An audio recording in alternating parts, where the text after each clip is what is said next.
কিছুদিনের অস্থিরতা কাটিয়ে আবারও শিল্পাঞ্চলে ফিরেছে কর্মচাঞ্চল্য।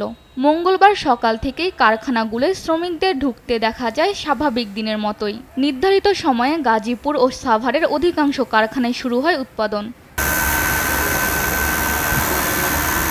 গতকাল বিজিএমই এর বৈঠকে বন্ধ কারখানা খুলে দেওয়ার সিদ্ধান্ত হয়। সেই সঙ্গে শ্রমিকদের দাবির মুখে গতরাতে কারখানাগুলোয় নারী পুরুষের সমতা নিশ্চিত সহ হাজিরা বোনাস বাড়তি 225 টাকা ও টিফিনে 10 টাকা বাড়ানোর সিদ্ধান্ত হয়। মঙ্গলবার সকালে কঠোর নিরাপত্তায় সাভারে আশুলিয়াতে খুলে দেওয়া হয় অধিকাংশ পোশাক কারখানা। নিরাপত্তা নিশ্চিতে কারখানাগুলোর সামনে মোতায়েন করা হয়েছে আইন শৃঙ্খলা বাহিনীর সদস্যদের। এখানে সেনাবাহিনী, বিজিবির, র্যাব সহ ইন্ডাস্ট্রিয়াল পুলিশ এবং জেলা পুলিশ দায়িত্ব পালন করছে।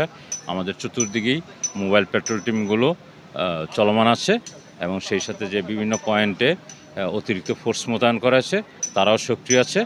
কোথাও কোনো ধরনের সহিংসতা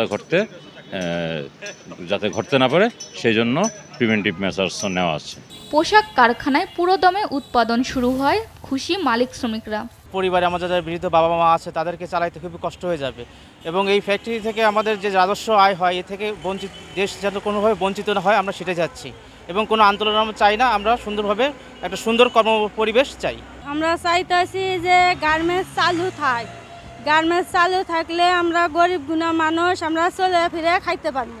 ভালোভাবে ফ্যাক্টরি চললে আমরা বাসা ভাড়া দিতে পারি এবং আমাদের ওই কর্মের টাকা দিয়ে আমরা সুন্দরভাবে চলতে পারি। আমরা কোনো হট্টগোল, কোনো ভেজাল আমরা চাই না। আমরা চাই সুস্থভাবে আমাদের ফ্যাক্টরি প্রতিষ্ঠানগুলো ভালোভাবে যেন চলুক।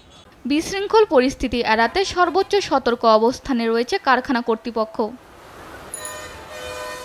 সালমা জাহান, নিউজ ডেস্ক, দেশ টিভি।